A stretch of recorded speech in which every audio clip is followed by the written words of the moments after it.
Fala galera alvinegra espalhada por todo o planeta.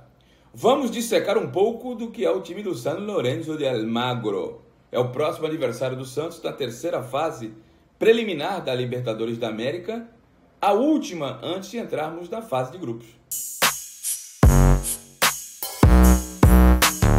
Amigos, você ainda que por alguma razão não se inscreveu no canal, se inscreva no canal, é muito importante para a sequência do nosso trabalho. Se inscreva aqui no Ademir Quintino Oficial, ativa o sininho, dá um joinha aí para você ser notificado toda vez que tiver vídeo novo no nosso canal e a gente vai crescer. E dá o like se você gostar do vídeo também, além de você poder tornar-se membro nas categorias Gol de Ouro e Gol de Bicicleta. Na Gol de Ouro, emojis exclusivos, prioridade na pergunta das lives e você participa de um grupo de WhatsApp comigo. Bom, queridos, eu separei aqui um material para falar do San Lorenzo de Almagro, próximo adversário do Santos na Libertadores da América, né? É um time que tem muita força física, né? É um time muito forte, que tem um jogo aéreo tanto ofensivo como defensivo muito forte, principalmente o defensivo. Vai voltar outro jogador extremamente viril, que é o Braguieri. Para quem não lembra do Braguieri, foi aquele que em 2013 deu uma entrada criminosa no Ronaldinho Gaúcho, quando ainda jogava no Arsenal de Sarandi. O San Lorenzo avançou para pegar o Santos após o empate fora de casa em 1-1 diante da Universidade de Chile, em Santiago, e em casa ganhou 2-0, um dos gols do Ángel Romero. Aquele atacante de qualidade técnica um pouco duvidosa, que atuou muitos anos pelo Corinthians e é um dos artilheiros da Arena de Itaquera. Ele está no time do San Lorenzo de Almagro. O time do San Lorenzo tem uma situação assim, um pouco interessante, né? Apesar de ter vencido por 2-0 o jogo contra a Universidade de Chile, que jogou sem 8 jogadores que estavam com Covid, que sequer viajaram para a Argentina, em 3 dos 5 jogos disputados até aqui pelo Campeonato Argentino, a equipe saiu de campo sem fazer gol. Então é um time que tem muita dificuldade de entrar na área adversária e finalizar com eficiência. Apesar dos 2 gols que levaram o time a enfrentar o Santos, a equipe vem sofrendo bastante. Ela passa por uma mudança de filosofia, mudança no comando técnico, né? E os 2 jogos entre Santos e San Lorenzo já estão confirmados para as primeiras semanas de abril, né? Provavelmente no dia 6 de abril, uma terça-feira, o jogo da ida, acontecendo no estádio Nuevo Gasômetro, e o jogo da volta deve acontecer na Vila Belmiro. A gente não sabe, né? Fica difícil você taxar alguma coisa agora, em razão dos problemas que vivemos da pandemia.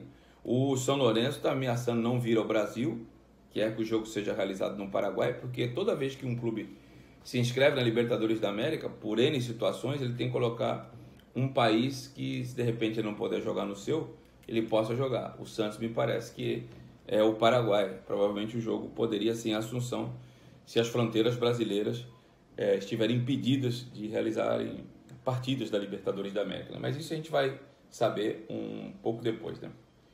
O San Lorenzo viveu momentos distintos na temporada que se encerrou. Começou muito bem o primeiro turno do Campeonato Argentino, lá que eles chamaram de Copa Diego Armando Maradona, mas caiu absurdamente no segundo turno. O time agora tem um novo comandante técnico, é o Diego Dabove, que montou um time competitivo pelo Argentino Júnior e acabou deixando o time que revelou o Diego Armando e acabou se transferindo para o time do Papa Francisco. Ele, a exemplo de Ariel Holan, também começa uma filosofia de trabalho. Mas ele não tem as mesmas características do Ariel Holan, que é de propor jogo. Ele prefere mais um jogo equilibrado e montado na defesa. Talvez por isso ele esteja encontrando dificuldades para que o seu ataque seja eficiente. Os destaques do time argentino são os irmãos paraguaios, eu digo no ataque, né? Romero, o Oscar e o Ángel. O Ángel, com passagem pelo Corinthians, marcou um dos gols aí no meio de semana diante da Universidade do Chile. E o Oscar, mas ambos perderam a titularidade. No jogo de ida, por exemplo, lá em Santiago, tanto o Oscar quanto o Ángel ficaram no banco de reservas. Mas o Ángel Romero, por ter marcado nesse último jogo e pelo fato de ter conhecimento do futebol brasileiro, eu creio que ele deva ser titular diante do Santos nos jogos do dia 6 e 13 de abril. Além dos 2 atacantes irmãos paraguaios, outro jogador que é conhecido do público brasileiro é o atacante de Santos. Ele é um jogador alto, forte, que vai muito bem no jogo aéreo. Principal deficiência do Santos, né? O jogo aéreo defensivo. O Holan vai ter bastante trabalho para ajeitar a sua defesa para marcar esse ataque de muita força do time argentino.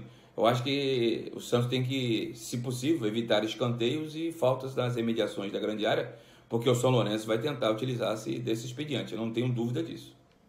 O de Santos, para quem não sabe, jogou no Atlético Mineiro, tem 1,93 m de altura. No Brasil não deixou saudade não, mas lá na Argentina, em razão da sua força física e o bom cabeceio, ele é uma das esperanças para que o São Lourenço entre na fase de grupos. Indubitável que o São Lourenço é um time muito mais forte que o Deportivo Lara e que o Santos vai ter dificuldades. Mas eu não aponto esse favoritismo para o time argentino não, como eu vejo em rede social alguns apregoando. Eu acho que vai dar jogo. Acho até que o Santos com a bola no chão tem muito mais time. Agora, que o time argentino é um time cancheiro, isso eu não tenho dúvidas. Outro jogador que também é conhecido do público brasileiro é o Donati, né? Jogador que passou pelo Flamengo. O São Lourenço costuma jogar até com 3 defensores, uma linha de 3, né? Com um 3-5-2. E eu acredito que isso possa acontecer novamente com o Santos, né? Se não tivermos novidades, o time do São Lourenço contra o Santos deve ser esse aqui. O Devec, o goleiro, a linha de 3 zagueiros, o Donati, o Gattoni. Eu acho que deve jogar o Braguieri, né? Ele cumpriu suspensão no jogo da volta, depois de uma entrada que ele deu no canhete no jogo de ida. Eu acho que ele entra aqui no lugar do Rojas. Aí tem o Marcelo Herrera, o Diego Rodrigues e o Ramírez, aí um pouco mais na frente, né? Jogando ali como meias, né? O Ángel Romero, o Elias, o Palácios e na frente espetadão, o Franco de Santo. Eu acho que o time não sai muito desse que eu acabei de passar do São Lourenço, não. Vai dar jogo, hein? Não vai ser fácil a classificação do Santos. Mas eu estou bastante esperançoso. E acho que essa pausa no Campeonato Paulista vai ser interessante para o trabalho do nosso querido Ariel Holan. Ele vai ter tempo de conhecer mais o elenco que ele tem à disposição. E eu acho que ele vai ter tempo de efetuar algumas correções que precisam ser feitas. Principalmente na bola aérea defensiva. Além do que, aproximar um pouco a primeira da segunda linha. O Santos tem muito espaço da primeira linha da defesa para o meio de campo. Entre o meio de campo e o ataque, até não vejo essa... não está tão descompactado. Agora, a passagem da primeira linha para a segunda, o Santos está tendo dificuldade. Com exceção do Kaique Fernandes, que tem um bom passe, o Santos tem dificuldade de atravessar essa primeira bola para a segunda linha. Eu acho que esse ponto, a marcação mais forte da terceira e última linha, a linha de ataque, e o problema na defesa, são os pontos a serem corrigidos no Santos. Dia 6 e 13 de abril, primeiro jogo no Evo Gasômetro, segundo jogo com o mando do Santos, não sabemos ainda onde. Esperamos que na Vila Belmiro, o Santos carimbando a sua passagem, se Deus quiser, a próxima fase da Libertadores, a fase de grupos. Até porque Santos e Libertadores, o Santos não faz história na Libertadores. O Santos é a história na Libertadores. De 16 participações do Santos até agora, 13, essa é a 16ª, 13, o Santos ficou entre os 8 primeiros colocados. Com exceção de 84, quando caiu na primeira fase, a única vez.